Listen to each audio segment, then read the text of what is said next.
on the live stream because I have to go. They have conducting finalists that I also have to go record today too at the same time. So I'll be wise. Cool. I'm just telling you, you've been notified, right? Yeah. Don't say anything on camera you wouldn't want to be repeated. Deal. All right, I'll be back. This is gonna go until 3. 15. At 3:15ish. Cool. But yeah, Emma's sound check is up first, so it shouldn't go too over. Okay. At all. Okay. Yeah. And then, yeah, you can kind of try to run the lead, take the lead on that one, especially. Yeah. Just because I'll be like getting this and the other thing struck, and then I'll come downstairs. Deal. So it should be more like 3:30 for me. Okay. But I'll be there. Yeah, that I will works. be there. 3:30 is supposed to be the sound start time, so even if you're Okay. late, that should be fine. Sweet. Thank you. Yeah, thank you. My computer. It's a fun room choice. What? It's a fun room choice when we have split for the whole day. Nice. And you wish everyone was here. Yeah. I only was seminar we meet here, which feels like most of the clip, but still.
incredible.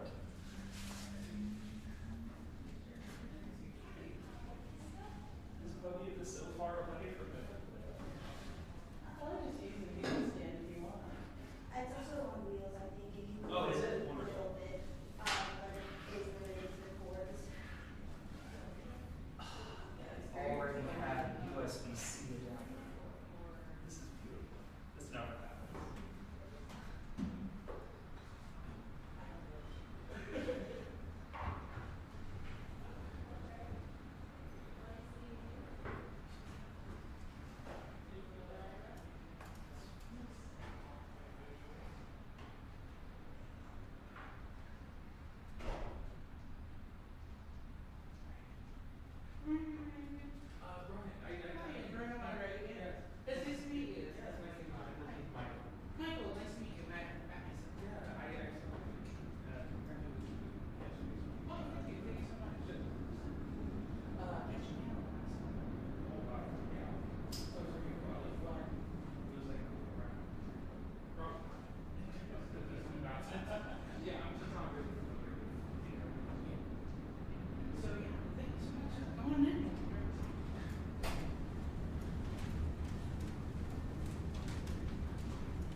never using this again.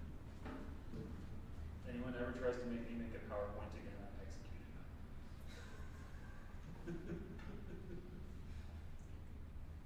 Cool. I think that's a real PowerPoint. Great. Ishmael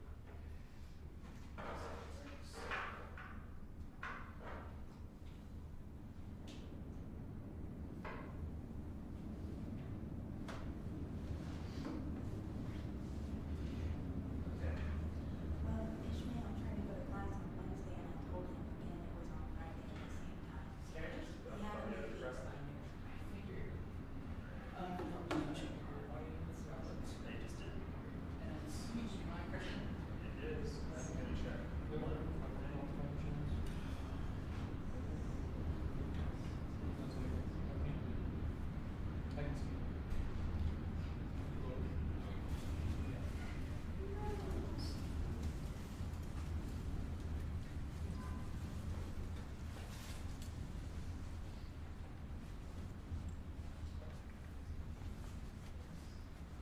Let's find out if this audio. Sure is. Yeah, Yes. that's gonna get worse. It's all the way over here, right? There we go.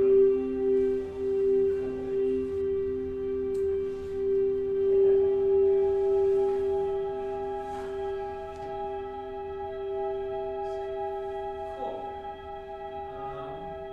Yeah, I was gonna just play some music, but then time happened. Do you want to say anything? Yeah. Do you want to just go for it? Hello everyone, thank you for coming to this event for the Electro-Acoustic Festival. As I said, my name is Dr. Matt Mason, and I'm so excited to introduce Emma Denney, who is our festival guest artist. Emma Denney is a PhD in music theory and composition from the University of Iowa, where she graduated with me. I'm just like making you try to talk As I against talk this. against this, exactly. This is indicative of our friendship as well, which I absolutely adore. So, she is an amazing composer, an amazing performer, not a composer, we'll talk about that. She's an amazing activist as well, and I'm really excited for her to share some of her work with you all. So, please give a round of applause to Emma Denney.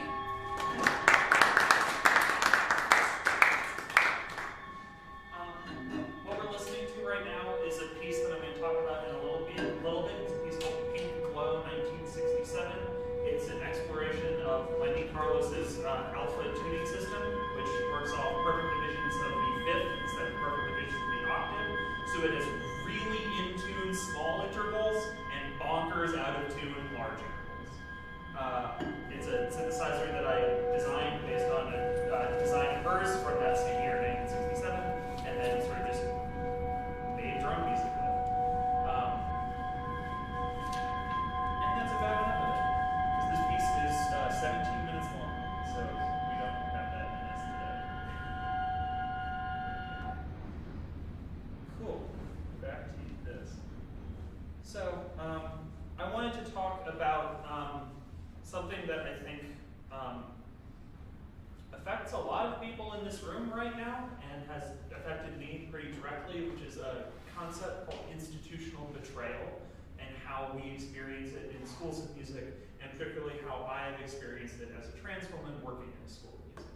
This also extends to what we might refer to as new music infrastructure, things like calls for scores, funding cycles for grants, opportunities like the one I have right now. So, first things first, I have to talk about what's going on. And I'm really sorry, I'm kind of a bummer. I have been described as kind of a bummer by a lot of people. So, in Iowa, in February, the State House passed, it's called HF, yeah, sorry, it was SF 419, the first bill of its kind in the United States. This directly removed civil rights protections from trans people. Starting on July 1st, it will be legal to discriminate against me in housing, in employment, in banking. I can be denied just service at restaurants. I can be denied things like hotel stays. And importantly, I can be kicked out of some of the homeless shelters or domestic violence shelters. As someone who's a survivor of domestic violence, that's super fucked up, right? Like, that's genuinely terrifying. There's also been mass surveillance of activists in Iowa, which led to the arrest recently, the attempted deportation recently of 5 labor activists at the University of Iowa who just yesterday won their court case against the Department of Justice. They're amazing. And led to the arrest of, at my count, 12 trans activists and 10 activists fighting against the genocide in Palestine. We know that the University of Iowa Police has been looking directly at our social media, has been looking directly at lots of people's social media, and has been trying to do things like read people's signal chats and get access to people's phones. Nationally, everything's fucked. Because of how my documents are, I can't legally get a passport and cannot legally leave this country right now. The visa process has also prevented a number of my friends from entering this country in the last several months. There's also a move from HHS to remove protections for trans people in healthcare settings, disability protections to try to reject insurance coverage for trans people, and there is a report coming out on April 28th that is supposedly going to be the bullshit legal basis for taking away all youth trans healthcare in the United States. It's fucked up. Let me rephrase that. I don't get to have a career or a life outside of knowing this. I have to go through this every single day. A lot of people have to go through this every single day. So, we don't shy away from context like this. We don't shy away from this information. And part of how we fight back is knowing this. I needed to say that to have weight off of my conscience. So, who am I? My name is Emma. I perform as M. I say it's like a file extension or a .m. I'm a sound artist, an improviser, a poet, a transsexual, a guitarist, an archivist, a punk, a journalist, an activist, and a communist. I also make noise music. We're going to hear some of that later. I have a PhD, like Matt said, from the University of Iowa in composition and music theory, though I am not a composer, nor am I particularly a music theorist. I research trans history and trans experience through electronic music. This means things like the piece we just listened to, exploring electronic music techniques pioneered by trans people. That means exploring my own practice as an electronic musician and as a trans musician in sort of engaging with my history. And that means doing a lot of direct archival research. I work as an archivist and as a community resource navigator for Iowa's LGBT archive. I interview community members, I help run support groups, I do everything that comes with trying to make sure that a state that wants me dead can't kill me. I'm also, like I said, not a composer. I broadly reject the composer relationship. I think there's a lot of horrible distance in that relationship, and I think there is a lot of institutional violence inherent in that relationship that we are going to talk about. So something's been bothering me for a couple of years, and it came up in this tweet that I saw last week. I don't know a trans person who has had a universally positive experience of a school of music. More so than any other discipline. It's kind of remarkable. I don't know any trans composer who isn't literally Sarah Hennies, and she's amazing, but who has the kind of opportunities at that point in her career that she does, right? People don't get accepted to calls at the same rates as cis composers. People don't get accepted to festivals at the same rates of cis composers. People aren't given opportunities like the one I have today at the same rate of cis composers. And when we bring this up, things like the fact that I'm here today get brought up as evidence to sort of call us crazy and dismiss what we are experiencing. Like I said, this has been happening for years, and it's part of sort of a structure of objectifying violence that I like to refer to as cis supremacy. There's this wonderful quote from the beginning of Feminism Against Cisness. It says, "To say that cisness is feminism's counter-revolution is to say that cisness is the ablest apprehension of bodies into good and bad, the colonial destruction of kinship structures, the white supremacist obliteration of personhood in the service of capital extraction, and a component of bourgeois antipathy to the poor, racialized, and working people of the world." For more on this, there's a couple of really good books. Complaint is an amazing. Both of these books have philosophy tube videos about them now that I'm sitting here. She's a okay watch. They're worth your time. Anyway, it sure seems like I've been screaming about this for years, and for the entire time I have been involved in academic institutions, and nothing has meaningfully changed. So anyway, in 2020, I started my PhD writing music that broadly looked like this. I did my master's degree at CalArts, where I worked with people like Wolfgang Finance and people like Michael Mazzaro, and I got really into sort of Helmholtz-Ellis just intonation works. That means being really thoughtful about how your sounds work and very economical about their deployment. I said there isn't a recording of this piece, but there is a terrible one, and I kind of want to play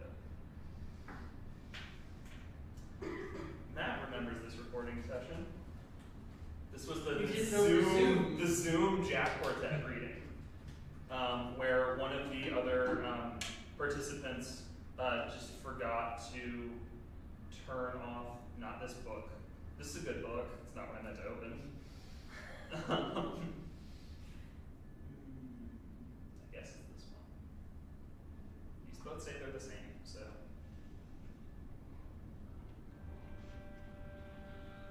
Yeah, you can hear someone just forgot to turn off their mic, and so there's just random noise in the background.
So imagine I'm sitting here in the Zoom call, listening to Jack Quartet play this, and this is just going in the background, and they can't stop it, and they can't hear it. Anyway, that's this piece of music. I don't hate this piece of music now, but I haven't written anything like this since. So I think that speaks to something that kind of changed in how I was writing. I know about other people, but at this point in my life, I was definitely trying to write music that sort of didn't take up space for anybody. Sort of music that was a lot of like, well, how can this weigh as little as possible? And how can this just sort of be a place, be as much like furniture and air and space as it can be, instead of like, which you might notice is a lot of like personal alienation and is a lot of like total removal of myself and my perspective from that process. That's what I sort of don't enjoy about this piece of music. But I think it's notated really well. This concept hasn't stopped being interesting to me, but this is what I was writing in 2020. This is a bit of what I write now.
loud that you can get a little bit of the rumble in there. That was my playing audio cue. It was loud enough in the space. I'm like, okay, I know I've gotten to the note I'm trying to get, but I can hear the bar stools in the back of the room shaking. And it's like, cool, that's what we're doing. Yeah, that was a performance I gave at the Mission Creek Festival, which is an incredible festival in Iowa City. You should try to take it out every year. It's really wonderful. Which is based on this. So this is a lot of what my scores look like now. This is from a big book of these sort of text scores that I wrote called The Water Will Come. There's 52 of them. I finished it last year, and there's a second volume that I'm working on now that's mostly essays, so I don't know what this is going to end up being. But I sort of had been trying to find another way of actually sort of like relating to music as an artist. My original background was in jazz. My undergrad was as a jazz guitar player, and then I was at Cal Arts and sort of like the performer-composer thing, right? So everyone's really experimental, improvising a lot, and doing a lot of like thoughtful work, especially around like graphic scoring and thinking about personal history. And I wanted to explore some of those things. I've been really interested, as a lot of people are, in Paulina Oliveros' music. I think she's no longer with us, but her work has been sort of an incredible guide for me in sort of asking questions of your body and your voice and your sound. I think she does a lot of incredible work in like concisely probing what it means to make art and to make music. So when I was sitting down to design these, there's a lot of like formatting things that I was talking about. Again, thinking about graphic scores, I'm interested, yes, in what the text says, but also in sort of how your eye moves across a page and how things catch your attention. I'm interested in sort of concepts of repetition, right? Like, I think there's a couple of, like, this little gesture here where the singing gets repeated diagonally in opposite to the motion across the page, right? If you're presenting a score, these are the things you have to think about. These also sort of serve as an opportunity, opposed to that original work, to sort of fully center my experience as a human being. I think when I'm talking about like the hell that people go through in music schools, a lot of my experience of that was this sort of like profound refusal of my personhood by anyone in any sort of position of power. A kind of thing that's just like, if some cis guy wants to sit down and say, like, I wrote this piano piece about my mother, it doesn't really get questioned, right? That's a pretty normal thing to do in your life. And I had the experience of, like, if I sat down and was like, I wrote this piano piece about my mother, that's suddenly an insane thing to do, and I need to have some meaningful, deep justification for that, instead of just, like, being thoughtful about my own life. I found that to be a fairly universally true experience of trans people I talked to. I didn't have anyone else in the department. As far as I'm aware, I'm the only trans person who's ever been admitted to as for a PhD at the University of Iowa School of Music. I'm not positive about that, but I haven't found anyone in the last 20 years. And probably will stay that way because of where this story's going to go. Yeah. So I also tried, again, exploring, still interested in tuning systems, but trying to find like my actual interest in them instead of this sort of like faux objectivity that I feel a lot of just-intonation research kind of carries with it. And which led to this, which is an exploration of, again, Wendy Carlson's tuning systems. Because I was designing this in Max, let's actually just open Max because we're going to need it later. This isn't, tightly scored like a lot of other microtonal music is. I'm not writing in like Helmholtz accidentals or anything like that. I'm just sort of, again, thinking about how we treat scores and thinking about like, sort of thinking about the score as a mnemonic device and who the score is for. Where is my little synthesizer? You live over, come on, where did I put you? Here. Yeah. basic synthesizer design. It's got 8 voices, it's a triangle wave, with stuff, yeah, triangle wave and a sine wave, and then using sort of an auto-tune function to force pitches into these ratios that she's writing. That again, we listened to that in the beginning, it gives you this sort of, it sounds kind of off, right? It sounds pretty, I really love how it sounds, but it sounds vague to me. Stuff sounds like off kilter and off center a lot, which is a bit how Wendy ended up using it. If you listen to this particular system is from an album of hers called Beauty and the Beast, which is a lot of exploration of tuning systems. And you know, this is the era of her work that people will sometimes jokingly refer to as like MIDI circus music, right? But it is like exploring a lot of the timbral implications of the pitch decisions you make. And I've kind of loved this one. But also, right, like thinking about, again, what is a score even for? This is aggressively undernotated. This is like, again, if I'm trying to treat poetic text like music, this is me a little bit trying to treat musical text like it's poetry, right? So this is just sort of ideas on a page to explore more than it is a score. And it's literally something that's just supposed to sit in my notebook while I'm performing that I can like glance at and work off of, right? So, institutional betrayal is a concept developed by Jennifer Freed, who is, if you've ever heard of false memories as an idea, Jennifer Freed's parents are the people who came up with that idea to try to discredit her when she accused them of sexually assaulting her as a child. This idea of institutional betrayal is an aspect of betrayal trauma that is experienced by sexual assault survivors that has since been expanded to talk about other experiences, where institutions, i.e. structures, systems, and people that victims are dependent on, fundamentally fail to prevent wrongdoing or support victims. This has become a sort of bigger subject of psychology research, especially since like Me Too, the Me Too movement and sort of the inclusion of these ideas in how we think about models of violence against, especially women, but sort of models of violence in general. And then getting to my experience in institutional betrayal. I mentioned writing a piece in 2020 that we listened to a bit before. Was anyone else in here who isn't Matt in school in 2020? It's fucking weird, right? Like, you didn't know anybody, really. I'd spent a lot of time watching anime on my couch and pretending to do class. And a lot of people, if you'll remember, knew about this much about you, right? So I had a very positive relationship with the head of my department and the other faculty in my department until March 2021, where we decided to have our first little get-together as composers at a concert, and I showed up dressed as myself.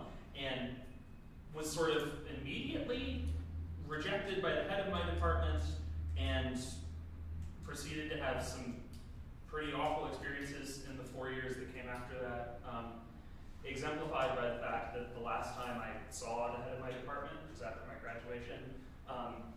He walked up to me and said, "Hey, I know that things have been difficult, but I just wanted to say I'm sorry. But you know." Yeah, Dave's number sucks. Don't go to the University of Iowa. This eventually led, as that previous thing saw, to my arrest. This is an actual police document that was sent to me. This is not edited at all. This is what the police made. I'm not doing a joke on them. This is a PowerPoint slide that was sent to me. Something that sticks out to me is you'll notice that the comparative picture that they used to identify me is from a University of Iowa School of Music live stream, and would have had to have been given to DYPD by a member of University of Iowa's music faculty. Additionally, I like how I'm being accused of apparently walking cuntily across a sidewalk, you know. I I was accused of hip checking a police officer, which is what they call it when you plant your feet when they hit you.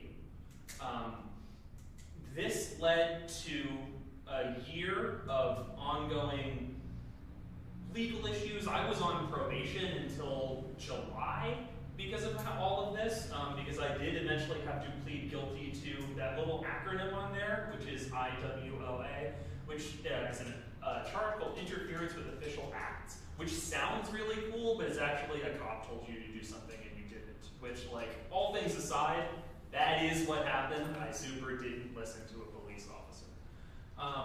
They arrested me and 6 other people at a protest of at least 200 participants. They arrested only trans people that were present.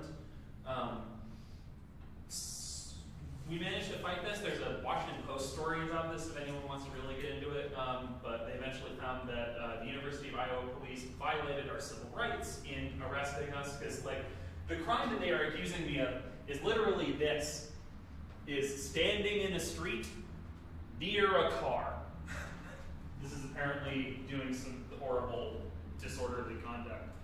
The disorderly conduct was also, we started to do a thing where we convinced everyone who was at the protest to walk in a circle through a set of 4 crosswalks so that we were completely shutting down an intersection. Something that is not illegal. Which resulted in one of the funniest things I've ever heard said in a court of law, which was, what was your intention upon entering the sidewalk? Well, generally sidewalks are for crossing streets.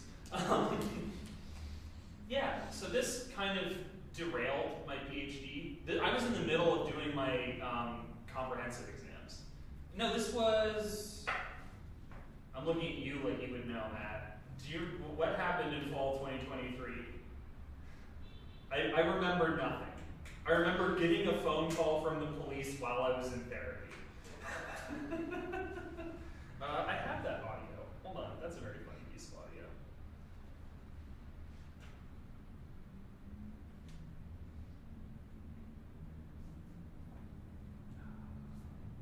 Where is it?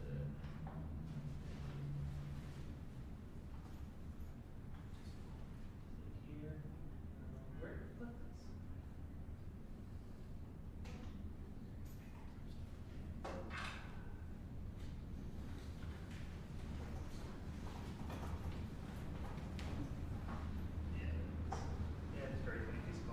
Hi, this message is for Denney. My name is Detective Ian Mallory. I'm a police officer with the University of Iowa Police Department in Iowa City. If you could give me a call back, please. My cell phone number is 319-467-1267. And I've got some paperwork for you and some things I need to discuss with you. Give me a call back when you have a moment. Thank you.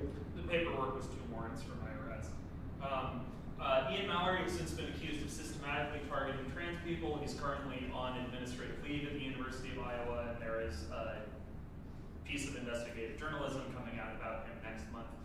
We think he'd been observing trans activists for at least 2 years before he made these arrests, and I know that he was targeting my friend Tara McGovern, who's one of the people who had all of their charges dropped, specifically because they spoke at a city council meeting trying to prevent the police from getting an armored car. Guy's a piece of shit. So, what do you do about this as an artist? I really kind of had no idea.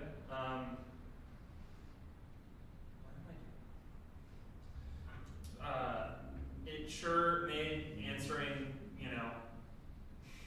questions about aleatoric music in Europe in the 1960s pretty irrelevant. Even though that was one of my quals questions. I think David still hasn't. I have no idea what he thought of that. He gave me the same question. What did you say? I don't know. About the electronic music? Yeah. I said that Boulez existed. That was about it. I said that Boulez used the word aleatoric because he was really scared about being called a faggot. Because, rumors have been going around about Cage by that point in time. He had a relationship with Cage when Cage was in Paris, and there was all of this, distinctly anti-American sentiment among European composers, specifically about what was becoming to be understood as expressions of queerness, right? And Boulez decided to sort of couch his idea of music that he mostly borrowed wholesale from Cage in borrowed physics language to try to gain some academic institutional distance from fundamental structural homophobia. Anyway, so I tried a couple of things for a while. I got into more experiments with noise music and feedback. This is playing a license plate as an instrument and sort of bending it to try to get it to express different harmonics while there's a feedback loop going through it. I'm sorry about all the Instagram tags. I pulled these all off Instagram and they bake those in, and I haven't figured out how to get rid of them yet. Additionally, something we're going to see later is I started doing these big explorations of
where you make this pretty display that you're going to look at because everything under the hood makes you feel like an insane lunatic.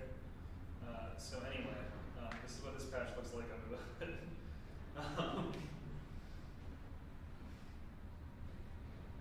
Do you also use this freeze patch, Matt? The JFC one, which is the only good thing he ever did? No, I made my own. Oh, good for you. Yep, I'll talk to you later. But yeah, so this is basically a really roundabout way of randomly slicing a sample into n pieces based on the length of the sample, and then using the playback of the sample in a feedback loop to control its own speed and things like that, and introducing noise. This is essentially an improvisational tool that I wrote, and is the main instrument that I perform on these days, is sort of three sets of this sampler that has all these pitch and time stretch things, has live recording, has cross recording, and it's sort of a 3-channel DJ setup with this. I got into exploring a lot of these things because it became immediately clear that I would essentially have no more future making music at the University of Iowa as they saw fit. I was pushed off of a couple of reading sessions that were going to happen. I was removed from a student group that was going to be working with a visiting artist. I was even brought up under investigation from the university, separate from my criminal investigation, because the University of Iowa claimed that being accused of a crime is a violation of the Code of Student Conduct, which is ridiculous. They did go away when I had my lawyer email them, but that still, took up 4 months of my life dealing with that problem on top of this.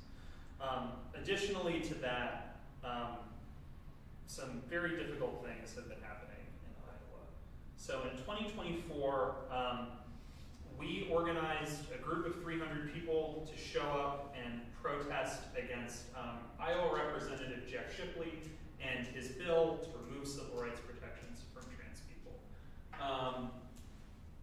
J-Dog is an allusion to a conversation that I had with him. So Jeff Shipley is the very particular kind of weirdo who put his personal phone number on his legislative website, and you could text him. So I did. I have been asked previously to remove these messages, so I don't have pictures of them anymore. But effectively, I got into a conversation with him about why he hates trans people so much that ended up with him complaining about AIDS victims having more rights than him. An insane thing to say. He went off about how nurses lost their jobs because they didn't wear masks during COVID, which also wasn't a real thing that happened. And eventually I signed off with him with, it sounds like you believe some weird and incorrect things. I hope you check your heart and come to some sort of peace. See ya, J-Dog.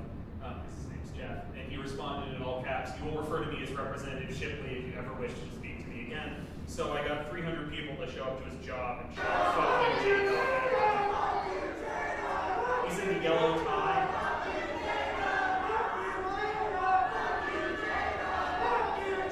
The guy in the hat there just got elected to Iowa City City Council from that day. He's a hardcore drummer and an anarchist. Yeah, we successfully bullied him enough that he introduced no bills this year because he was scared of that happening to him again. And now he mostly posts on Twitter about his wiener dog farm. So bullying these people works, and you should take every opportunity you have to do it.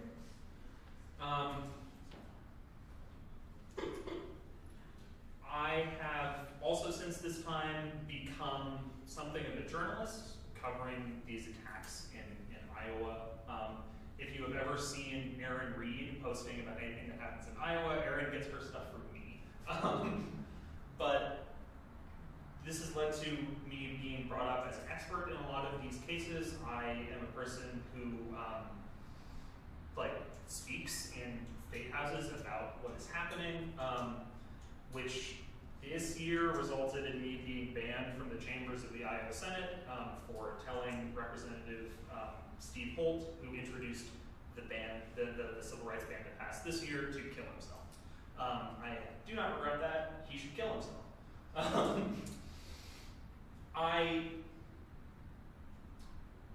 often get sideways glances for that kind of glib, violent language in how I talk. I think that people who are operating under systemic systems of oppression and violence and cis supremacy can be given a little bit of grace. And also, I don't know, there's a Gloss song that starts, when peace is just another word for death, it's our time to give violence a chance. So, organize. Which is what we've done. We've restarted the Iowa City Tenants Union in the last couple of years. We've restarted the Iowa City Mutual Aid Network. We've put up the Iowa Transmutual Aid Fund to the point where we have enough funding to get everyone in Iowa City who wants their health care covered.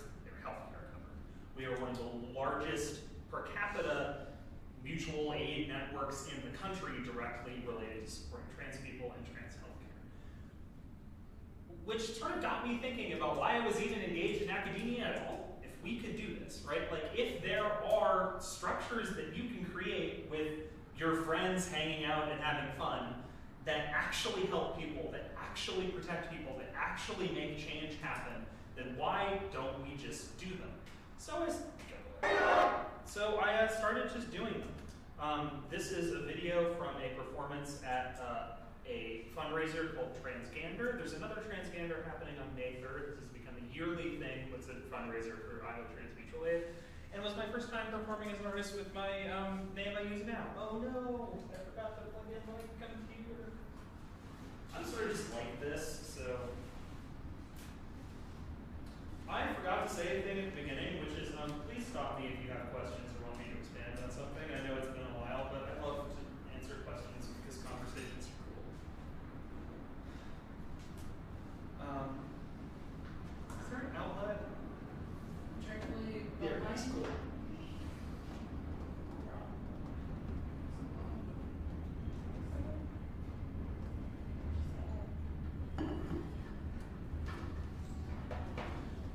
Yeah.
processing sounds like. I really like it. I use that sound a lot these days. And I perform vocally a lot. I started actually doing vocal performance again in like 2022. After, I don't know, trying to give it some thought. I'm not a very particularly skilled singer. I never was a particularly good singer. I think there's some reasons for that I could talk to my therapist about. But for context here, I sort of started looking for, like I said, other personal ways I can find into artistic practice. And I came across, has anyone ever read any Donna Haraway? You know who Donna Haraway isn't Matt, because I made Matt read Donna Haraway. Donna Haraway wrote this paper in the 90s called the Cyborg Manifesto. It suggests this sort of like queer postmodern femininity as one-in-one with like technology and myth. And I wanted and you know, you hear that sentence and you're like, that fucking rules, let me just explore that a little bit. And looking at the same time at pieces, work like towards transsexual musicology and work like reframing the acousmatic question, and really started to question what the actual limitations in developing my voice were. This ended up being my dissertation research, which was I'm not talking about it here today because it was the University of Iowa and it's never going to be performed. They made it clear actually that the University of Iowa is never going to perform it. And I don't like half of it. So these sort of text score poems, again, trying to be really personal. Some people, me included, have this experience of like, I kind of couldn't cry that well before I started taking HRT, and I can now. And that's really cool. And I wanted to write about what that experience was like and explore like new form, like this is the only piece in the entire collection that is just like a singular block of text. There's other than that clip at the end, there's not these like divisions and cut off lines. So I wanted to sort of explore an ergodic process in form, as well as like try to get across an embodiment of what some of that actually feels like. I didn't finish this slide. I've also been really interested in this thing Tori Peters said to me like 2 weeks ago, which is to stop trying to explain things to cis people, because if we're honest, they'll understand. And that like, it doesn't actually do you any good if they're not listening to you. Which I've been thinking about a lot, clearly. That's the end of the presentation. Cool. That's a bit where I'm at. I didn't talk about punk shit. The other thing that happened to me in relation to all of this is that I got really involved in Iowa City's punk scene. Iowa City is a huge punk scene for its size, if you ever went out there. Like, for a city that small to have, I think, 9 independent venues that hold punk shows at the moment is kind of remarkable. And for at least half of them to be like not basements and real community spaces that have funding to give to musicians is kind of incredible. The punk scene in Iowa City is majority trans people. I had my partner Hales lives in California, and one time they were out to visit me, and we sort of went to a show, and he remarked to me that he'd never been anywhere in California where like the crowd at a show is mostly trans people, but not because it's a trans thing, just because they live here. Iowa City has one of the largest per capita trans populations in the country, additionally to that. Yeah, I can show how some technology works, or I'm happy to answer questions, or keep talking about stuff, but that's everything that I have prepared. Yeah. Oh, we have 7 minutes left of the presentation, or the planned part of the presentation. So, does anybody have any questions for Emma? Yeah. What is your? So I'm just curious how you tend to process vocals, like in that piece that you shared. Do you have like any like go-to things that you do for it? I do. Other than let's. I don't have that open. I was like, do I have my dissertation open? I have a whole explanation of how this works in there.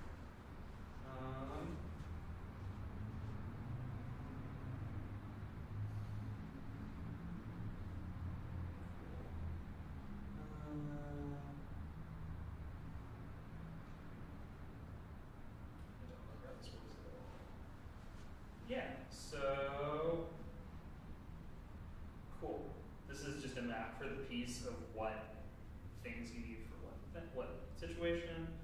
This is my basic vocal effects chain. Whenever I'm not also using nonsense I threw together in Max, I have a bunch of repitch stuff that I work on and a bunch of like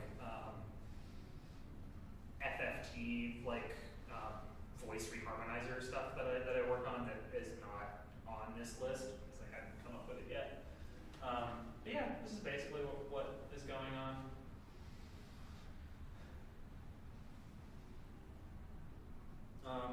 I really try to,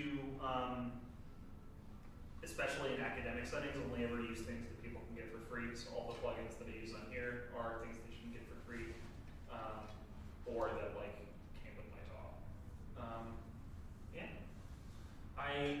it's interesting because I've definitely played around with it. I think I discovered that having a lot of a physical element to what I'm doing helped a lot in performance. So having a vocoder with a keyboard or something that had a gesture controller attached to it, or like something to hold in my hand while I'm also working on all this stuff helped like get out of thinking about what the technology is doing and actually get into work being a performer. Yeah.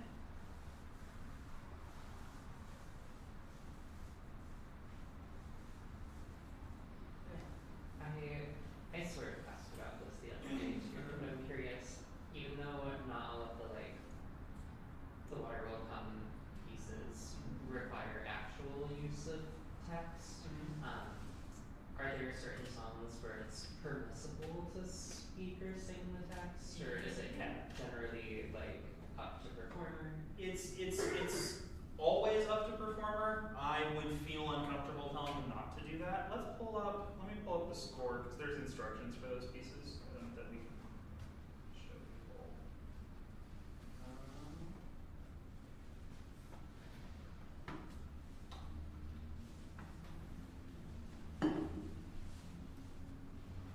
Yeah. So this is the book, or this is my copy of the book. There's also a bunch of editor copies that are formatted worse. But they have this basic set of instructions. It's bigger.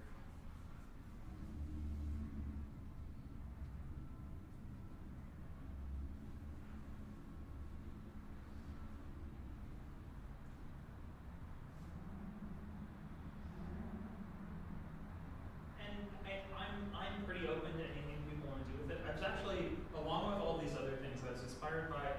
I haven't talked to this guy in like 12 years. I don't know what his deal is anymore. There was a Baltimore composer named Bill Redman who I was friends with for a bit, and he had this piece called Book that he used to collect people's versions of. So he was always excited to be like, yeah, sure, whatever you want to do with it, send it my way, and I'll put it up in this collection of things. And I have that kind of approach to it. It's just like, I would love to talk to you about whatever you want to try to do with this thing. I would love to see what you are seeing in this that I don't see in this.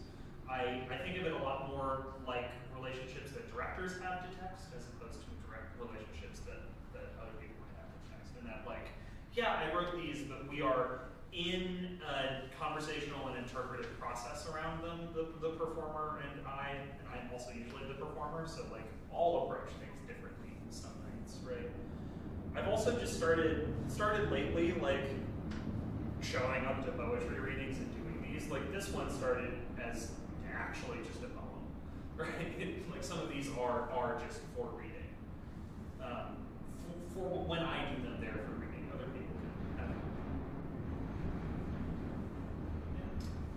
Is there ever a time, or has there ever been a time where you're working with a performer and you're like collaborating on a text piece like this, and they try to do something or do something, and it's something you don't like, or so like how do you navigate that? You are honest. Because I rarely have the like, I hated that. Why did you do that? But asking like, why did you do that? What about what we're doing led to that choice? Can be enlightening for editing a piece, or it can be enlightening for like how future performances go or interpretation, but it's also entirely about conversation, right? I forget if I talked to you about this, but yesterday, but like this idea of like attention focus and almost the care that goes into music. When I was really interested in just intonation, when I still use it now, it is about like attention. It is about where you have to be listening and who in the room you have to be paying attention to execute the piece properly. Like it is about having to have a community music experience more so than it is about what it actually sounds like. And I found that language was really helpful because things like Helmholtz, yeah, they mean these gnarly, undecimal quarter tone, whatever. But what they're actually saying is like, well, there's an undecimal quarter tone. You're sort of tuning that as an augmented fourth in this system. So you have to be listening for, if you have a D undecimal sharp, you have to be listening to someone's A, and you have to know where that A is, right? And I found that process to be really fulfilling. And again, about like who you are making music with and why you're making music, as opposed to like wanting any particular thing out of it. I have a question about kind of your take on, especially with electronic music, the concept of ownership, especially with like developing musical processes. So I think that there is a wide number of composers who are very open about the resources that they have, the patches they build or use. And then you have, composers who are very closely guarded about how they go about doing things and how they, build their patches or how they build or organize their setup.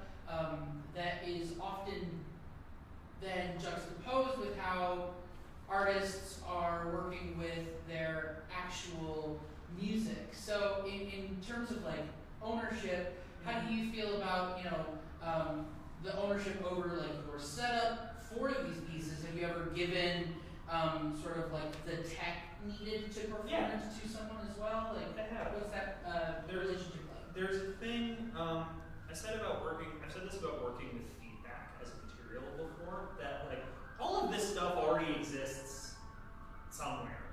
People just don't really know where to look for it or how to find it. And so I can see my role in that case less as an owner and more as like a steward of stuff that I've found, right? Especially if we're trying to like look towards a model of art making that is not about the extraction of capital. I think it's pretty,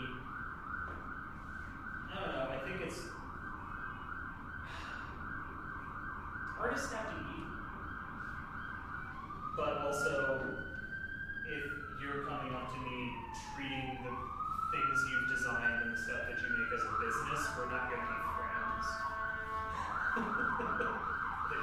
Well, and I'm especially interested that if you, when you're giving, like the max patch or the tech, do you think that informs the method by which they're playing it, or do you feel that when others perform these pieces that you've created, that their goal is to be different? And what have you found with the I wish Hannah was here because she's played some of these and she can talk about it. But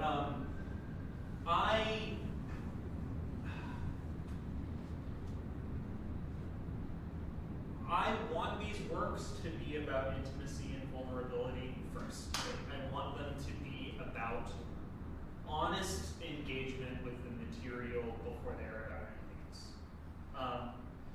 I think that, that can lead to some interpretive decisions that can often lead to like people leading into the first thing they think of, right? Like the set I'm playing later tonight is 5 of these pieces, and they are all including this one, that are all of the pieces that are about blood, because there's in the last 4 years I've interacted with my blood more often than I thought I would, and I thought that was an interesting experience to write about. But like, people will read blood and have a response to it, right? There's one of the other ones in here is this piece about like ripping your own heart out, right? And it's got these like drip things on the page, right? And that is gonna bring a pretty universal response, even though the longer you spend with it, the more it is like not necessarily about the violence of an act that is, that might be suggesting, and more of it's about like asking a question of your own relationship with your body. And I think what I want is for people to get past that first read. I think that's where like my job as someone, as a composer in these, is to say like, yeah, that is our gut feeling what the second thing we're thinking about. Because that's normally like, I spent 30 seconds looking at it instead of 10 seconds looking at it, and suddenly I have such a richer understanding.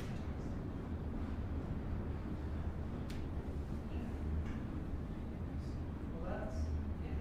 Does anyone have any more questions? I'm around this afternoon. I actually have to go to a sound check in like 20 minutes, but we'll I'm head to around. that. So we will see you all at the concerts tonight. Looking forward to hearing pieces by our guest composers who have come in. Thank you so much to Emma. Let's give her a round of applause.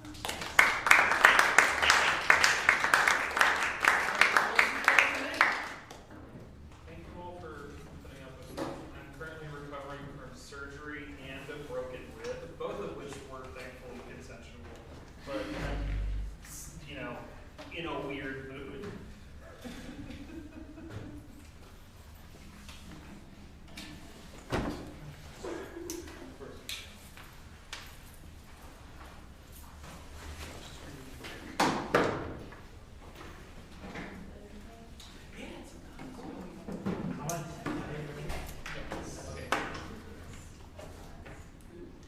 Are you as well?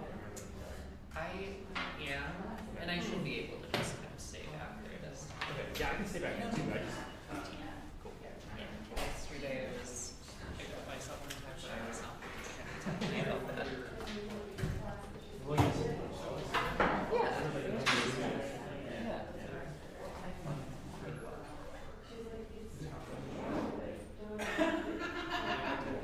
That's what everyone here says. They're in like just immediately to some but that's okay. you told me last time you were I can't hear you. So, I've been because that's actually the second version. okay, yeah, I'll see you guys. See if you first time. Okay. Yeah. I definitely get this. It's when I explain something, you definitely already know. Which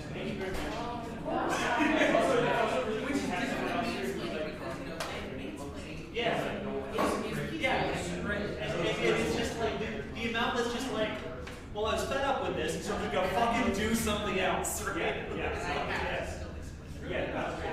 Holding a map, that's different. Yeah. Great, thank you. Cool. Great work. So, we'll head over to Chicago, we can go grab equipment and stuff, and then,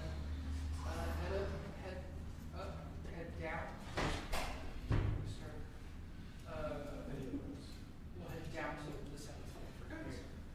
Are we going to see it? Yeah, See you all tonight? Yeah, see you all. Looking forward to it. Is there a green room or something like that? Yes, There is a green so, room. Yeah. on the 7th floor, which is where Gaunt's Hall is, you'll kind of like walk up to it, and then there are the double doors that take you into the hall itself. But there's a door on the right that goes to a hallway that takes you to the green room. Okay. That's the double doors on the gas. Right. Yes. So if you come down to Gaunt's and you run into me, I can just take you to it. The comp that I was talking about. Yeah. Someone just sent me this. This is a website. It's called God. I'm just you get to see like I did not make that. I didn't make that one. That was not on me. Take a picture of it and email it to him and say, I did not make this. No, the last time someone did that, they went to jail. Oh no. Because he threw a fit about someone someone made a Twitter account. That's actually crazy. It's actually really nice.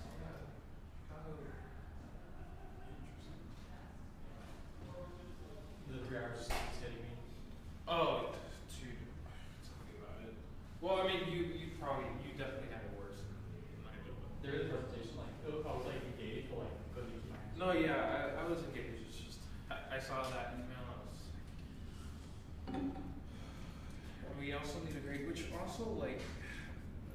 So I'm a TA. I'm a TA for the theory program, but also like a unpaid TA for composition.